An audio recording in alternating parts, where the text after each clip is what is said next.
Welcome back. 49 laps complete of the scheduled 134. People talking about the potential of rain in the area, and they're throwing miles away from this racetrack. But we want to take a look at our Duplicolor shining moment. It could come into play early, and it's for Justin Lofton. He's at number 6. Right now, he is in the 4th spot, but only one truck stayed out. Jason White, Joey Coulter in front of him. He came in on lap 41. That's only 6 laps before. The rest of the field just came in, and it gave him all that track position. If his truck is good enough to stay up there, this may be his time to shine. That's a burnout that shines. Got it off pit road. He's in good shape. Love the shape his tires in. Don't be shocked, fellas, when they throw this green flag. If you don't see that 6 truck dive to the bottom of Jason White and make them 3 wide. We've seen these truck guys. They love restarts. They'll go 3 wide on you in a heartbeat. Ray, right now, the 17 of Timothy Peters back there in the 10th spot. Yeah, and he was one of the trucks on my end of pit road that put 4 tires on. He was saying that his truck a good bit loose on entry, a little bit loose off too, about a number 3 on a 1 to 10 scale. Also want to update the drinkb.com Chevrolet. Nelson Piquet Jr. also loose. They made air pressure adjustments on the right side and put 4 tires on there. And as I told you at the end of the pit stop, Coulter went with right sides only. He'll restart 3rd. So out in front of the field, we've got Ryan Blaney. He was in 11th, stayed out on the racetrack under this most recent caution. He pitted on lap 30. You've also got Jason White in the 23 in that gunbroker.com. Jason pitted back on lap 41 with Justin Lofton. And I got to tip my hat to that crew, too. They'll give Jason some track position. They figure out a way to get Jason up front during the course of these events, and a lot of times he's able to hang on to that track position. I love these calls right now, especially with weather looming. You never know when a shower comes in here and ends this baby, and a lot of guys have put themselves in a really good position here to take advantage of it. Ryan Blaney maybe in a position to make it 2 in a row for the youngest winner in the Camping World Truck Series history. Coming through the quad oval once again. Ryan Blaney on the outside. Jason White on the inside. Green flag back in the air. Okay, here goes Justin Lofton, 3 wide. That's a huge surprise there, Mike. Yeah. Lofton able to get by the 23. Now he's door to door with that 29 of Ryan Blaney. Blaney shoots out to the lead as they go through 2. How about Ty Dillon all the way down at the bottom, making it 3 wide, maybe 4 wide. That's a bad angle to get the into the corner, so he's got to be careful driving in that shallow, but he was careful. He's able to hold the bottom pretty well. Out in front, Ryan Blaney, then it's Justin Lofton, Joey Coulter. Ty Dillon has moved up into the 4th spot. And look at John West Townley. He's driving around Dillon on the outside with a push from Jason White. Those trucks are inside the top 5. That 18 of Brian Scott restarted with the lead the last time until they came on to pit road. They made some adjustments to that truck back out on the racetrack, and now he's running in the 8th position as we see Joey Coulter work by that 6 of Justin Lofton. Joey's going to grab that 2nd spot from Justin Lofton. What about a backup truck for young Ryan Blaney? Saving some gas. We heard him under the caution, making sure they've got plenty to get as far as they can get. He's got the lead just like he had it at Iowa, and he's holding it. He's got a very fast RCR Chevrolet coming, though. Joey Coulter was about a 10th and a half. Around, we've got spinning trucks. Timothy Peters backs it into the wall. One of our point contenders. Also involved the 8 of Max Gresham. That Food City Ford. The 5 of John King. John King got involved in that late when the trucks bounced off the outside wall. He caught one of them, tore the right front off of his truck.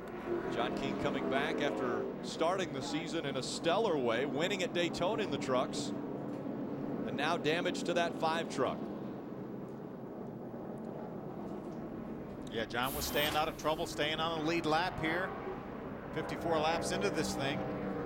Multiple trucks involved, including the 17. Let's take another look. May have been some contact between the 8 of Gresham and the 17 of Timothy Peters. Wow, did you see the job Johnny Sauter did? He slowed down to miss the truck. We saw John King watch the truck fly by Johnny Sauter. A couple of them. There goes John King late by Sauter. Right along with Johnny. Watch the job he does. He sees the wreck developing. Evidently, John King couldn't see what was happening ahead. You see Gresham move up the racetrack. That initiated the contact. Watch how fast these trucks go by on the bottom, and boom. Clobbers Timothy Peters. Yeah, certainly a lot of damage to that 17 truck. Watch this late contact by John King. Wham! Knocked him up in the air. Launches that 17 into the air. That's a case where you need to make sure you're cognizant of the smoke, what's going on. Maybe you couldn't see entering the corner, but we saw how slow Johnny Sauter got. Those trucks from behind didn't get slowed down for some reason. Seemed like there would have been enough time to get it wowed down a little bit. Back to the garage area for Timothy Peters. Timothy Peters coming in was 8 points back. Last 3 races, he wins at Bristol on a high, and then the problems ensue. Yeah, he went into Iowa 9 points ahead. And he's going to take another big hit here. Not only did he win at Bristol, he led that baby all night long and was very strong. Dominated at Bristol, and things have turned for the 17. This time he goes around, has contact with the outside wall, but that's not the end of it. Right here, the 5 gets him up in the air, and they're back in the garage.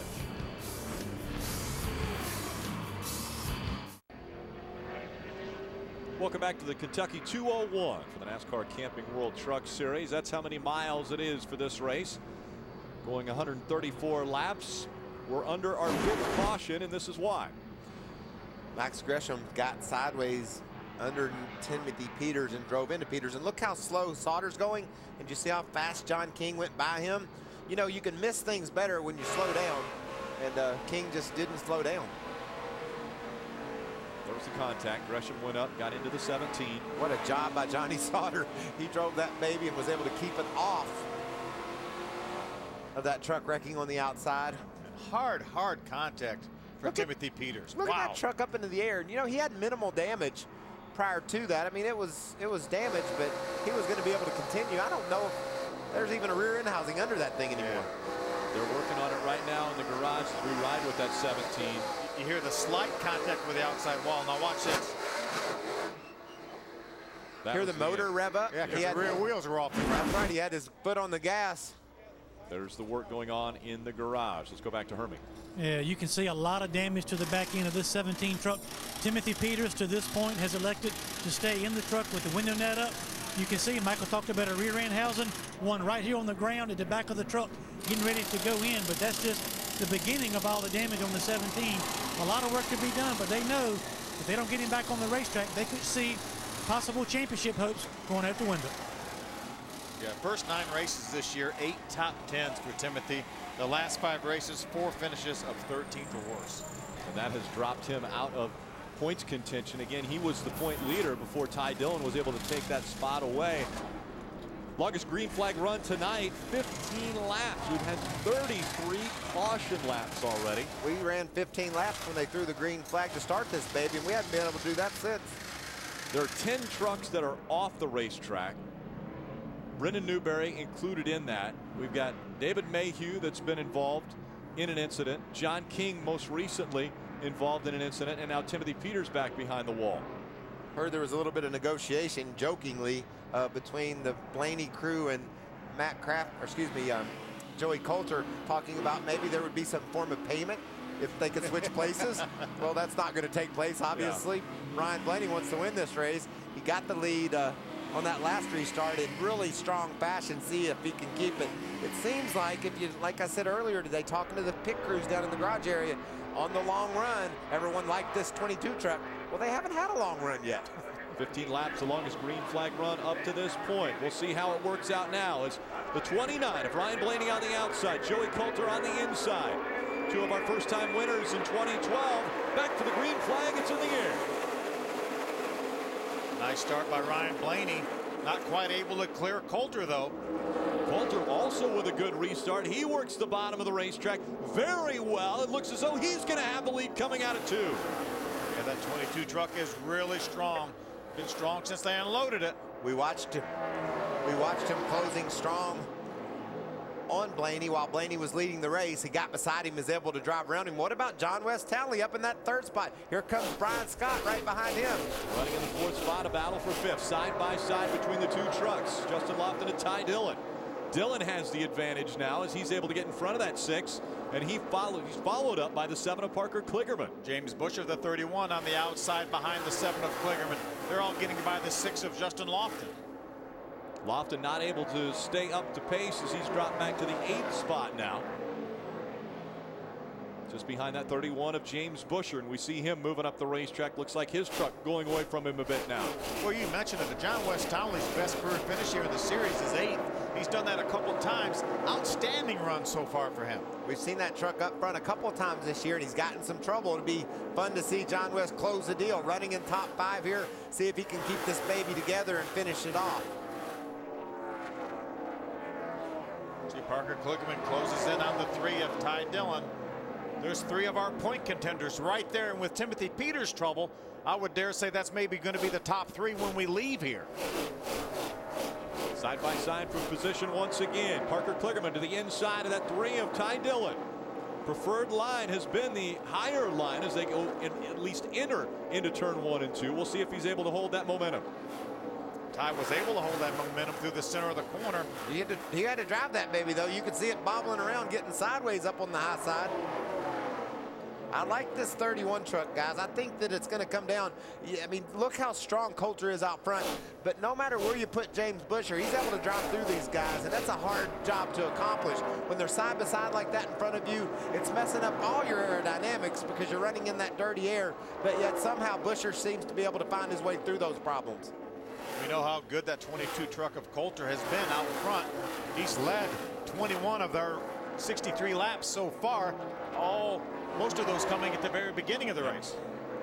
Completed 63 laps. We're on 64. We see the 18 of Brian Scott move up the racetrack a bit as the 3 of Ty Dillon has caught him.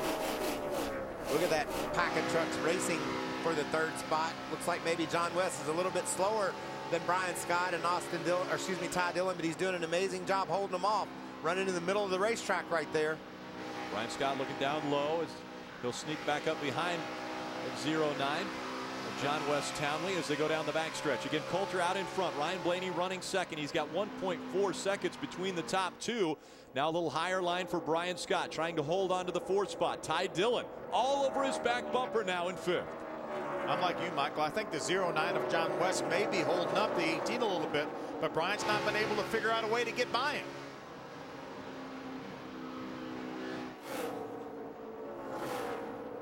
Ty's going to jump to the outside. That's the cool thing about this racetrack, Phil. It's not, he doesn't find a way to get around him just because he's in his line, because there's many different lines you could choose. We saw Dillon high in turn 1 and 2. Heck, he goes to the bottom in 3 and 4. You can run all over this place. Scott able to stay out in front. Ty Dillon still tucked in behind that 09 of John West Townley, trying to find a way around. He's all over the back bumper now, looking to the inside once again as John West Townley still runs that consistent line right through the middle of the racetrack. I think Brian would like to go around him on the outside, but John West doesn't give him any room up there. And this pack of trucks has slowed up James Busher's momentum.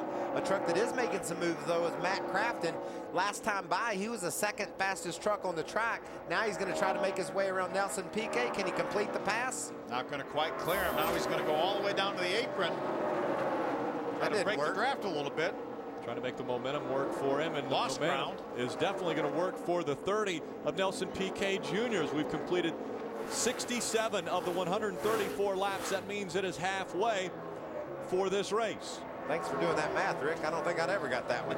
But you're right. We're past halfway. With the threat of rain in the area, that will turn up these guys' sense of urgency. They know, as you see Matt Crafton now completing the pass on Piquet. And I'm telling you, this 88 truck's running well. He's got a fast truck. He's got some ground to make up.